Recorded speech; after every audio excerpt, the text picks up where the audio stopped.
everyone, Cynthia Luhu here. I have decided to combine all three companies that I designed for to create this jewelry box. It was very easy to make. I constructed it out of chipboard. It's 2 inches deep, but with an inch of with a lid of 1 inch. I have not hinged the top on yet or put a closure on because I want to embellish and finish off the interior first. And there's a tray that has 4 separations, and then the inside of the box, which is 2 inches deep by 4.5 inches wide and 7 inches long. I will be having a swap on my website, LSH, A Little Scrap of Heaven, and it will be a jewelry box swap. I will have a template available for the jewelry box, which I have made and constructed, but for right now I just wanted to show the unfinished jewelry box as it is before I embellish it with Lindy Stamp Gang, I Am Roses, and Carla's 001. So I will be back with my finished embellished project.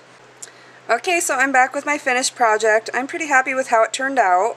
I love to just sit down and think about what I can do with chipboard.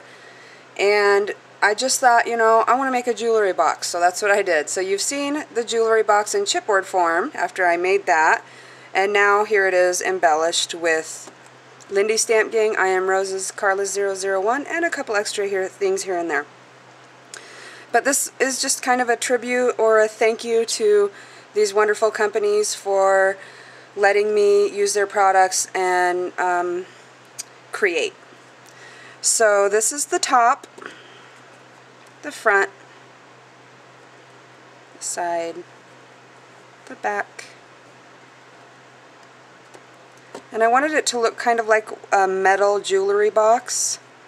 Here's the top, and this is a tray. I lined it with velvet fabric, and it's just a little bit sticky right now because the paint hasn't cured.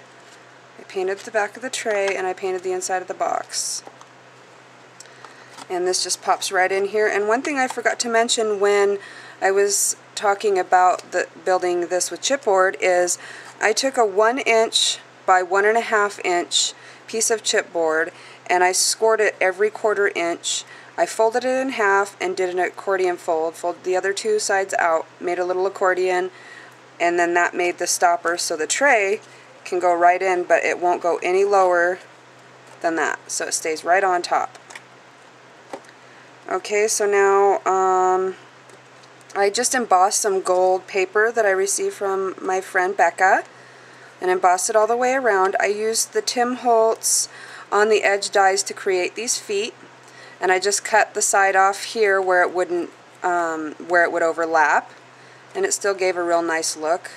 I embossed those as well, and I scored them at a 1/4 inch from the top and cut out the little corners so that I could fold it and miter it.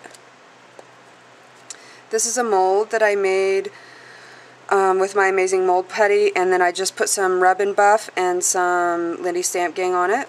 This is some Carla's 001 beautiful medium flower trim, and it's a real pretty pink color. And I also cut a little one off and put it on the front.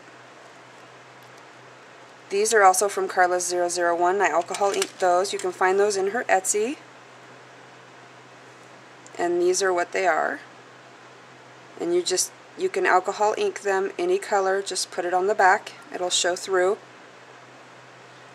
And I will make sure at the end of this video to run by the websites where you can get all these beautiful things.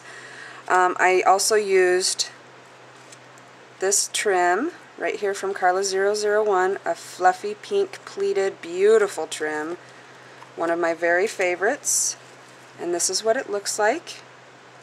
That's also available in Carla's 001's Etsy, and this is the flower trim. For this right here, this was a piece of lace. I just got this lace at Walmart. It's one of my favorite laces. It's not at all Walmart, so when I see it, I buy it all. and I dipped that in some beautiful Starburst Color Shot Cotton Candy Pink. I just dipped it in there, and then I kind of just squeezed it a little bit to get the excess off and heat dried it. These are I Am Roses, of course, and these beautiful roses here are in a multi-pack, and the number is ZM-827. This large gardenia, excuse me, it's a beautiful large gardenia. Comes in a pack like this, and the item number is GB5. And I also used these beautiful leaves from I Am Roses, and then item number for those is S10-32. So for the leaves, to achieve that look, I used the dark chocolate truffle, beautiful rich color, and this is in the dauber, so I just daubed it on.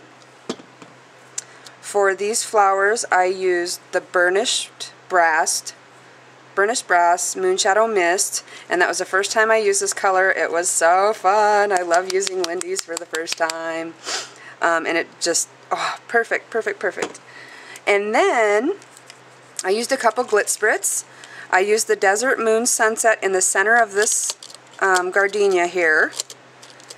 And then I took, after I colored these, I don't know if you can tell, but after I colored those beautiful flowers, I spritzed a little bit of Royal Crimson Fire, and it's just a beautiful light pink shimmer on the chocolate brown roses. And it just turned out gorgeous. I love it. And then also on the cover, on the top here, and the underneath of the tray, under the tray, I painted that with metallic antique gold, and I've also used champagne folk art paint to do the inside of the box. So it's $4.19. There's the bottom of the tray. I tried to stay with gold, creams, pinks, chocolate browns, and then there's the tray. So this is going to be a swap on LSH soon. I will have a template available for this jewelry box. I hope that you like my project, and make sure and go to Lindy's Stamp Gang, I Am Roses, Carla001, and check them out. So thank you for watching, and we'll see you next time. Love you all. Bye.